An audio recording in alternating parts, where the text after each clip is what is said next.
with the We corruption scandal is an organization that receives sole source contracts from the government, from the taxpayer. They then set up a real estate company and gobble up over $40 million worth of prime downtown Toronto real estate. They also pay members of the Prime Minister's immediate family cash for speaking engagements.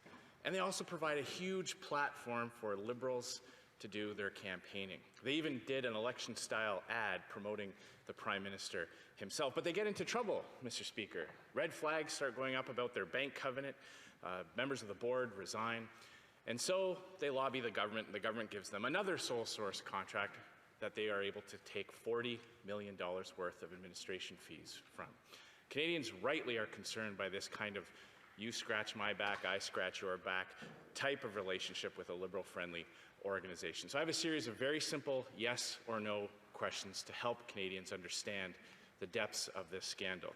Was the Prime Minister aware that the agreement that he signed with this organization was not with the We charity itself, but was with a shell corporation that has no assets and no history of charitable work? The Right Honourable Prime Minister.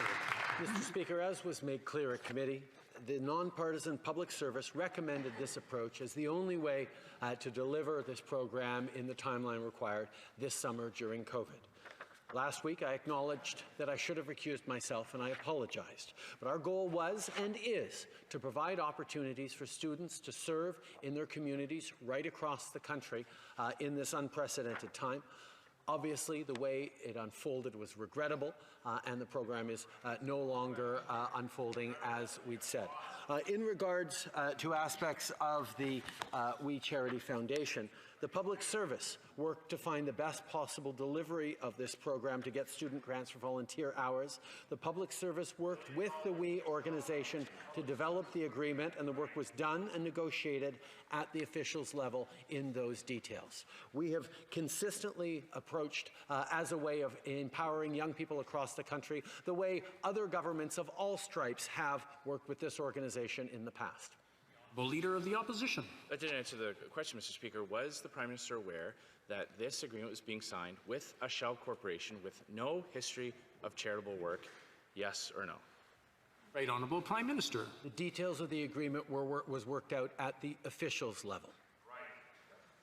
The Honourable Leader of the Opposition. The Minister has to understand it's not about him recusing himself from this decision. The Clerk of the Privy Council himself said that it would be impossible for the Prime Minister and the Finance Minister to recuse themselves from giving a sole source contract to an organization with such close ties to the Liberal Party and his immediate family. Was the Prime Minister aware that the shell corporation that signed the contracts' sole stated purpose was to hold real estate? The Right Honourable Prime Minister. As I said, Mr. Speaker, governments of all stripes, including Stephen Harper's government, worked closely with this organization to deliver opportunities for young people.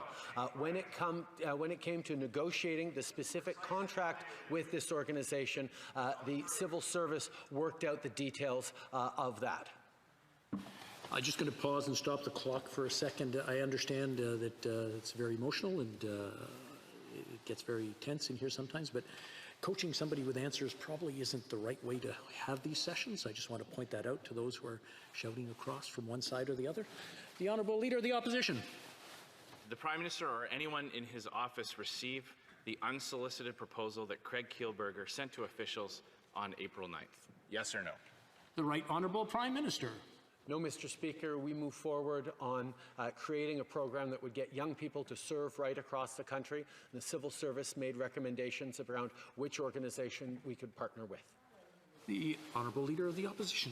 The Prime Minister or anyone in his office received the proposal that included the student grant program that was sent to the Finance Minister's office on April 21st, a day before the announcement was made? Yes or no? Right Honourable Prime Minister. Mr. Speaker, throughout my career and throughout the life of this government, we've been focused on giving opportunities to young people in a range of ways, and we've continued to look to do that during this COVID crisis. Leader of the Opposition. Speaker, he answered no to the previous question, but he couldn't answer yes or no to that question. So I wonder what that means, Mr. Speaker. Did the Prime Minister or anyone in his office speak to anyone at prior to his April 22nd announcement on the student grant? The Right Honourable Prime Minister. Mr. Speaker, giving opportunities to young people through service and volunteer work across the country was important to this government, has been important to this government for an awfully long time. We will continue to look to create opportunities for young people.